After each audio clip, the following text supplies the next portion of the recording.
Welcome back, legends. I hope you're all fantastic. We are having some more fun with the Headfirst Alta today. I just want to set it up with my rack for some glorious wet and greasy tones. PV Wolfgang, straight into the Alta. I've got the clipping diodes on channel 2. I'm going to be using the second bright cap option on all of this because I think it's kind of more suitable for that mid to late 80s distorted tone that we all know and love. In this case, I'm running it into a Fractal X load. I'm loading up an IR from my Axe-Fx, and the Axe-Fx is distributing everything to a TC2290 for a delay, an Eventide H3000 on the iconic factory preset number 231 micro pitch shift. It's going to make everything sound greasy and wide. And then on my desk, I've got a Lexicon PCM70 on the rich plate algorithm, which I love with distorted guitars. What we're going to do is first hear channel 2 dry with the vintage modern switch off. Then I'm going to kick that in. Again, it just kind of adds more aggression in there, and I think it's pretty suitable for this kind of tone. Then we'll hear the difference between the way I've set up channel 2 and channel 3 on the amp, and we'll hear it all with some effects. So we'll start off dry.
So having that vintage modern switch on channel 2 with the gain just below noon is pretty great for an 80s style crunch on there. And then channel 3, I was kind of describing this as going from where channel 2 stops and taking it from about 10 on channel 2 to like between 15 and 20 on there if you had a gain knob that could go that high. So it's thicker, more saturated, everything we like for kind of single note soloing. What I'm going to do now, because of the way I've recorded this, is I'm going to bring each effect in one by one. We'll first hear the detune, then the rich plate, then the 2290 on here. So let's start dry on channel 3 again, and we'll bring each effect in one by one.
I guess we've got to try an 80s style clean while we're here, even though I did say we were mostly going to live on channel 2 and 3. I'm on channel 1, gain right down, master volume right up. Basically, pretty similar EQ settings to what I had before. I've just left a lot of bass out, pumped up the treble, and the middle's around noon on here. We're going to hear chorus from the 2290, a dual detune delay from the H3000, and the concert wave program on the PCM70. Let's hear it without the delays from the Eventide first. So this is just reverb and chorus.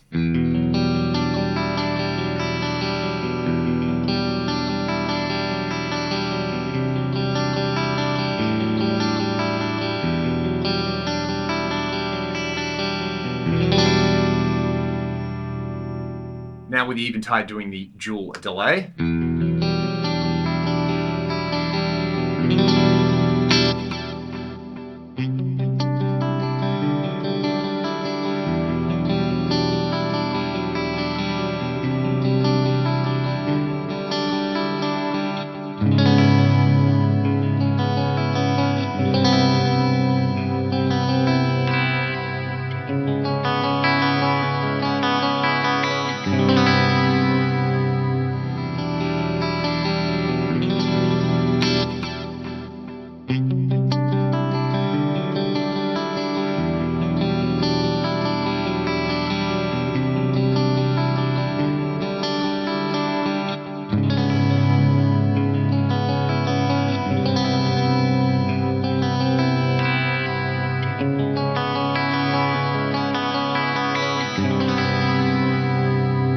One last example, I've got this Greco with the dirty fingers in here, you know, maybe a kind of Sykesy vibe happening on channel 3, clipping on, the vintage modern switch is on. Bright cap number 2, it's super, super greasy. I've got chorus from the 2290, the same dual detune delay from the Eventide, and I've gone back to rich plate on the Lexicon. Let's hear it.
Now, of course, the killer app on the Alta is the fact that all of the stuff that you can see with the little buttons on the front panel is MIDI programmable. So if you had a rack or you had something like an Axe-Fx or a Helix that you're using for effects, it would integrate via MIDI. So you could actually switch between all of these sounds in real time, which would be pretty killer.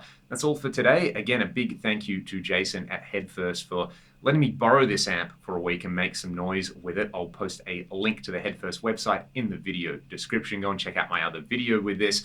Check out Jason's channel, Headfirst Amplification, if you want to learn more about amps and what goes into all our favorite guitar tones. If you like what I'm doing, links to support the channel in the video description. Otherwise, hope you all have a fantastic day, and I'll see you all next time. Take it easy.